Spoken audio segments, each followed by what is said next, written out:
just kind of wanted to ask, in a general sense, what were some of the hardest struggles that your students expressed or demonstrated to you? And how did that differ between the different school districts that you worked at?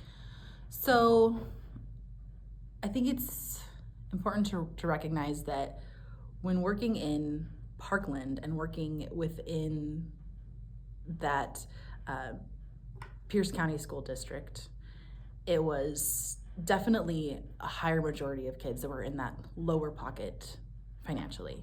We had free and reduced lunch so that all kids could just access lunch, because those are the type of things that students are struggling with.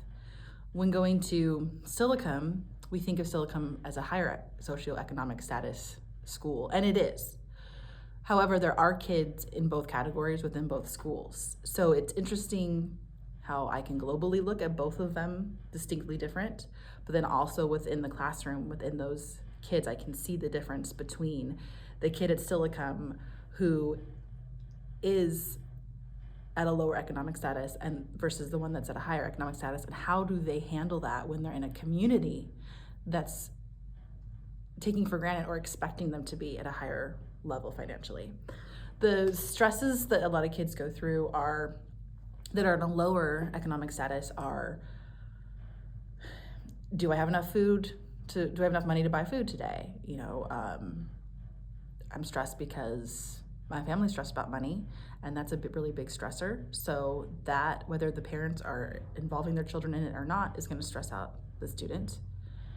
I had a lot of students in gang-related families going through just more fight or flight emotional responses regarding their environment, whereas kids in a higher socioeconomic status are more worried about specific things that maybe some of us would take for granted. So they're stressed because they had to go to practice on Saturday morning for their team club that they're on, and they didn't get to sleep in, or their parents pay them to have good grades and they have a B instead of an A, and it's stressing them out.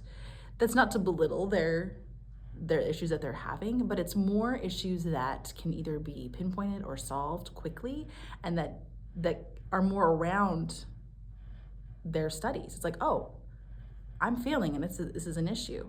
Whereas kids in a lower, more financial issue, it goes back to Maslow's hierarchy of needs. The first things that are really stressing them out are the things that bring them security, that make them feel comfort, that make them go, okay, I'm safe, I'm good, now I can move on and worry about learning and growing and understanding things. But if you are stressing about getting in trouble or getting in a fight with somebody over something, or you can't afford a certain something, or your parents are mad about something, you're not going to really be able to focus in on what you need to focus it on.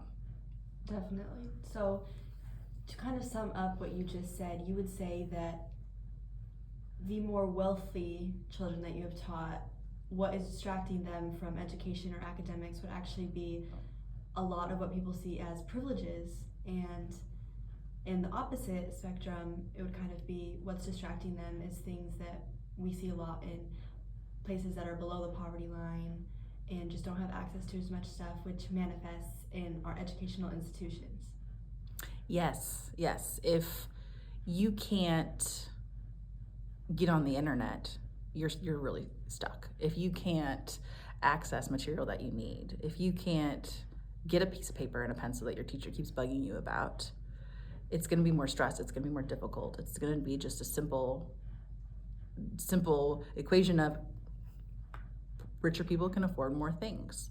Therefore, they have a little bit more access. And they, generally speaking, if you are a student from a family that has a higher income, that family probably knows how to access materials, whether it's in person or online. They know how to fill out a college application. They know how to fill out job applications. They have more knowledge themselves and the time to help a student.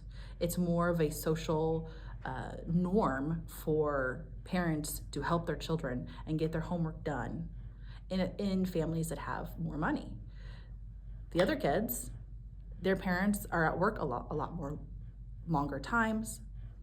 Generally, there's usually more kids, more siblings, they don't have as much time to spend on their students. It's not a social norm to sit down and go, okay, we got to get your homework done.